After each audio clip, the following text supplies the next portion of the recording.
Hey everyone, আসসালামু আলাইকুম। সবাই কেমন আছো? আশা করি সবাই ভালো আছো। Welcome to my new blog. তো আজকে আমি অনেক দিন পর ব্লগ ভিডিও আপলোড করতেছি। তো সবার কি অবস্থা? আমি যাব এখন আরোহীকে নিয়ে টিকা দিতে। তো আরোহীকে আমি লেখা দিয়ে দিই যে তুমি এর ফাঁকে লেখা কমপ্লিট করে রাখো, আমি টিকা দিয়ে তাড়াতাড়ি চলে আসবো। তো আমার ছোটো মেয়েটাও ঘুমিয়ে পড়েছে আর আমি গাড়ির জন্য বসেছিলাম, গাড়ি আসতে একটু টাইম নিয়েছিল। তো তারপর গাড়ি চলে আসে এবং আরোহীও ঘুম থেকে উঠে যায়। আর গাড়িতে উঠলে আমার ছোটো মেয়ের ঘুম যেন বাধা মানেই না, সে ঘুমিয়েই পড়বে।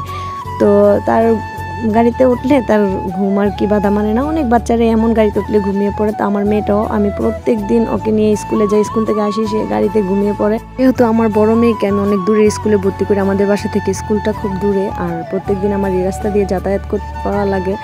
তো আমাদের এলাকার রাস্তাগুলো কিন্তু খুবই সুন্দর, মানে আমাদের বাসা থেকে যাওয়ার জন্য। আর এই এলাকা লিচু বাগানে ভরা, আর এখন যেহেতু লিচু আমের সিজন, এখন মানে আরও যেমন প্রকৃতি আরও ফুটে উঠেছে, মানে যেদিক দিয়ে যাই লিচু গাছ, আর লিচু গাছের মধ্যে লিচু সুন্দর সুন্দর, মানে দেখলেই কি শান্তি লাগে, তাই না? কিন্তু প্রত্যেক দিন যেতে আসতে আমার ভাল লাগে না এখন আর। তো এই যে আমাদের পানাম সিটি সবাই চিনেন, তো পানাম সিটির এদিক দিয়ে তারপর জাদুঘর ছাড়িয়ে পুংরাপাড়া চৌরাস্তা ওইখানেই যাচ্ছি আমার ছোটো মেয়েকে টিকা দিতে। তো টিকা দিতে আমার একটুও ভালো লাগে না, যেহেতু বাচ্চাদের এটা দিতেই হবে, সেহেতু কিছু করার নেই, কষ্ট লাগলেও এটা দিতে হবে। আমি চলে আসি টিকা দিতে। অ্যান্ড আজকে ভিড় ছিল না, সবসময় আসলে অনেক ভিড় থাকে, আজকে আবার ভিড় পাইনি। এই যে আমার মন খারাপ, আমি আমার মেয়েকে নিয়ে বসেছি, এখন টিকা দিয়ে দিবে। তো ফাইনালি টিকা দেওয়া ডান। তো আমার মেয়েটা আজকে কান্না করেনি, তাই আমি অনেক খুশি, একটুও কান্না করেনি, মনে হয় ব্যথা পাইনি।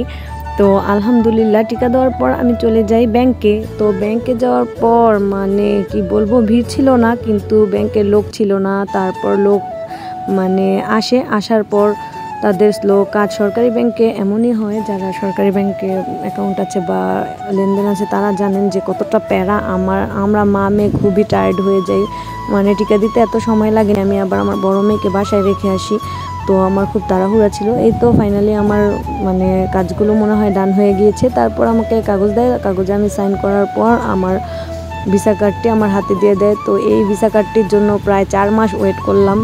তো আলহামদুলিল্লাহ এখন পেয়ে গেলাম। আর ভিসা কার্ডটি নিয়ে আমি ডাইরেক্ট চলে যাই নিচে। অ্যান্ড নিচে এই যে আমার মেয়েকে নিয়ে আমি একটু বলতেছিলাম যে মা টাটা দিয়ে দাও, সে তো টাটা দিচ্ছে না। তো নিচে এসে আমি গাড়ির জন্য ওয়েট করতেছিলাম। অ্যান্ড দেন গাড়িও পেয়ে যাই, আর গাড়ি পেয়ে উঠে যাই বাসায় যাওয়ার জন্য। আর এই সময় গিয়েছিলাম পানাম সিটির রাস্তা দিয়ে, আমাদের বাসায় এই দিক দিয়ে যাওয়া যায়। তো এখন আবার যাচ্ছি যে এই উদ্ধবগঞ্জের এই দিক।